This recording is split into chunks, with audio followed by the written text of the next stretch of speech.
Hello po sa inyong lahat mga ka-crypto. Ako po si Pinoy Crypto Trader at sa video na ito ay atin pong pag-uusapan ang tungkol dito kay KuCoin. Isa po itong requested na topic kung saan ay i-check daw po natin si KuCoin. Yan, ayon po dito kay ka-crypto. Kaya ayan, i-check po natin kung maganda bang investment si KuCoin or maganda bang i-trade si KuCoin or i-hold. Ayan po ang ating aalamin base po sa pananaw ng isang technical trader. Pero bago po tayo magpatuloy, ay nais ko lamang po munang bigyang linaw ang aking disclaimer kung saan ang nilalaman po ng video na ito ay hindi po ito isang financial advice. For education and information purposes lamang po ang layunin nito. Maliban po dito ay nais ko na rin pong magbigay babala na wala pong kahit anumang group chat ang Pinoy Crypto Trader. Ayan, si KuCoin. Check po natin dito kay CoinMarketCap. Ayan, couldn't find any data. Ayaw lumabas yung kanyang price chart. At ayan, ang KuCoin ay nasa presyong $6.22. Ayan. Umakyat po siya ng 2.07% nitong nakalipas na araw. Ayan, tumaas na rin yung kanyang market cap at ganun din yung kanyang trading volume. Ibig pong sabihin, ayan, overall or sa kabuuan ay umaakyat po ang market price ni KuCoin. Ayan, yung kanyang market cap ay siya po ay nasa top 78. Yan, out of 8,838 na active cryptocurrencies na nakalista dito kay CoinMarketCap. Kaya ibig pong sabihin, pasok po siya sa top 100. Kaya ayan, marami pong ibig pong sabihin, sabi ni base po rito kay CoinMarketCap ay maganda po siya. Isa po siyang solid na crypto asset. Kaya ibig sabihin ay parang isa na rin po siyang magandang recommendation. Kaya ayan, KuCoin. Ayan, kanyang ranking by trading volume, 24-hour trading volume ay nasa 601. Ayan, top 601. Mataas na rin po yan. Kaya ayan, maganda po si KuCoin. Pagdating pa lamang dito sa kanyang market cap ay malusog na po ang kanyang market cap. Ayan, gumagamit po siya ng Ethereum. Ayan, Ethereum contract. Ayan, meron po silang website, white paper. Ayan, kung talagang interesado po tayo mag-invest dito kay KuCoin or mag-hold ay ayan, malaga po na basahin natin yung kanilang white paper. Mahaba po yan. Kaya kung meron po kayong sapat na oras ay ayan, basahin na lamang po ninyo. Ayan, kapag may sapat kayong oras, ayan, basa-basa na rin. Ayan, meron po silang Twitter. Ayan, Reddit. Yung kanilang yung kanilang rating ay ang taas, 4.0. Yan, yung 5-star ay yan po yung pinakamataas. Pero mataas na rin po ang 4-star rating na ito. Ayan. Binigyan po siya ng 3.8 na rating ni Certic, 4.7 kay Cyberscope. Ayan, yung pinakamataas. Ayan, na nagbigay ng rating ay si Cyberscope. Base rank 3.9, Token Insight ay 3.4. Kaya ayan, ang dami pong nag-rate sa kanya. Kaya ayan, yung kanyang Network Explorer ay nandyan po si Atomic Wallet. Ayan, explorer.kcc.io, scan.kcc.io, at saka www.oklink.com. Ayan, dito po natin i-check yung mga mga transactions ng mga nagbebenta at bumibili dito. Ayan, sa blockchain ni KuCoin.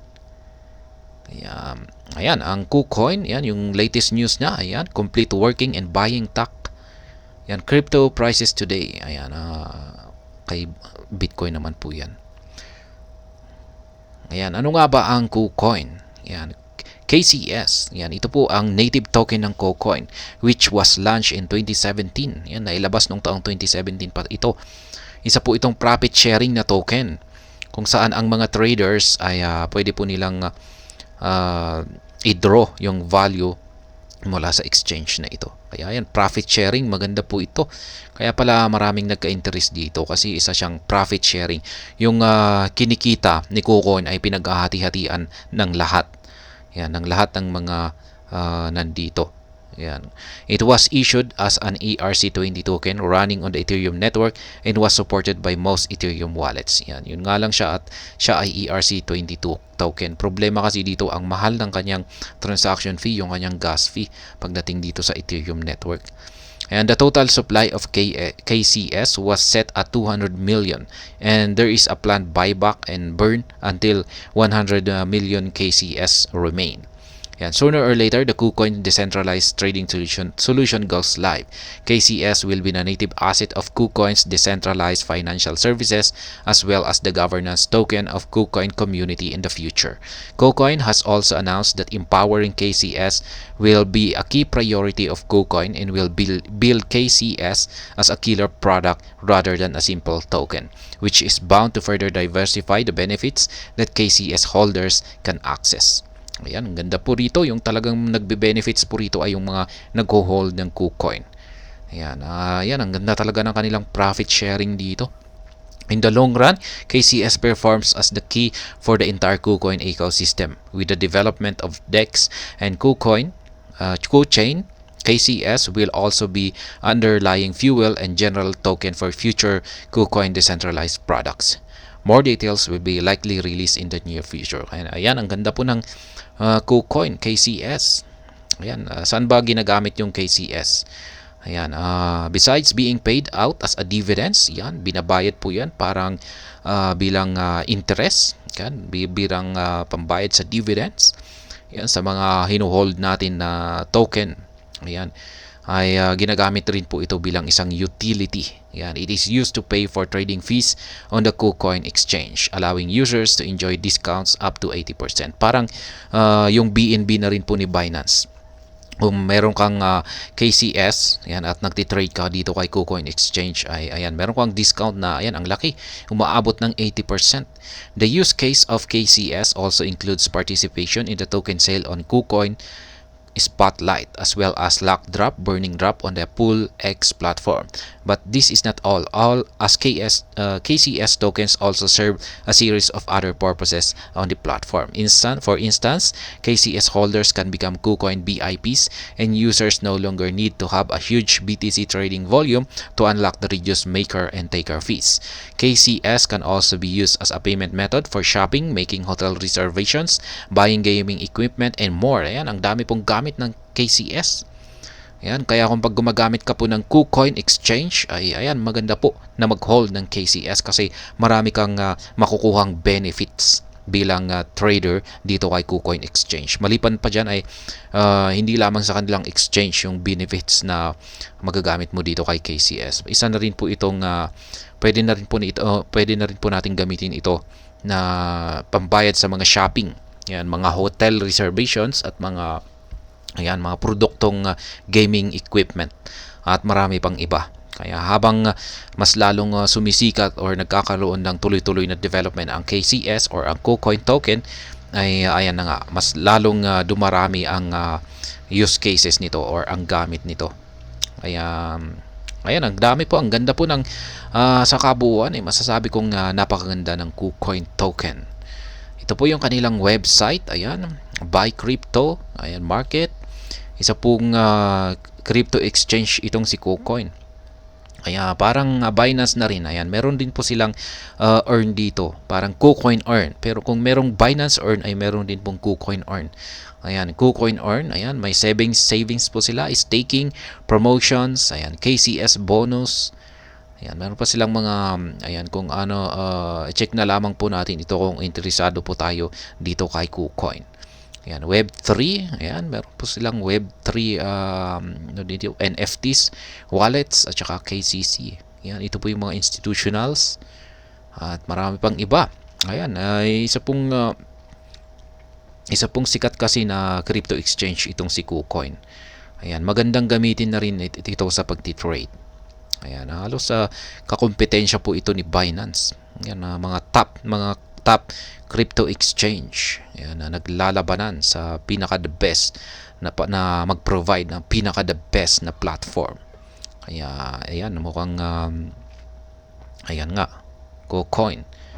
Ayan, pwede ka raw mag-start ng mag-trade with just $1. Ayan po, ang ganda ng matibay po ito at kaya ang pundasyon po kasi ni KuCoin na token ay ito. Napakalaking native token po kasi ito ng isang malaking crypto exchange. Kaya matibay po ang KuCoin. Parang BNB na rin po ito. Ayan, ito po yung kanilang Twitter. Ayan, Twitter or X account. Ayan. Dami po nilang followers, 2.5 million. Ibig sabihin ay talagang solid na solid ito kasi maraming gumagamit ng KuCoin.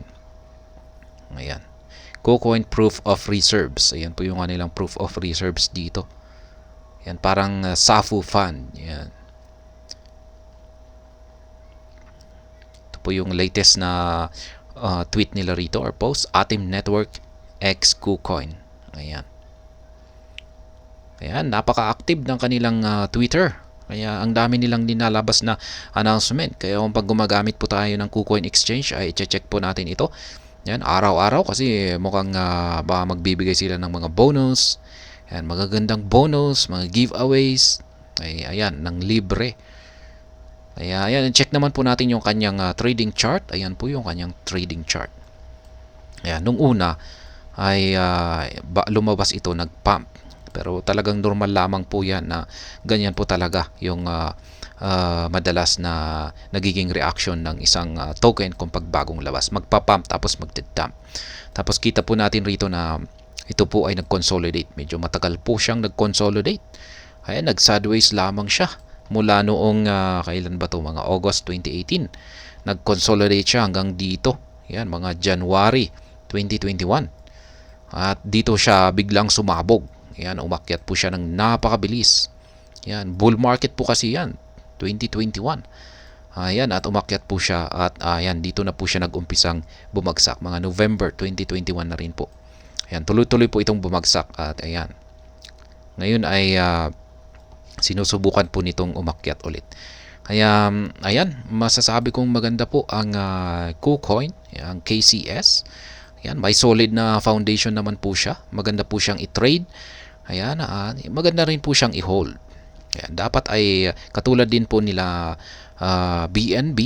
Ayan, tulad din po ng ibang mga crypto dyan na solid.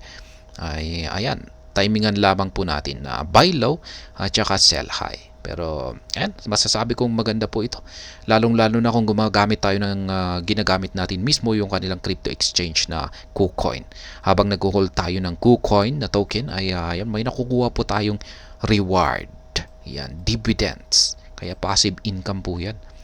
Kaya ayan, para kay ka-crypto na ayan, dito ay ayan, walang dudang napakaganda po ng KuCoin na i-hold.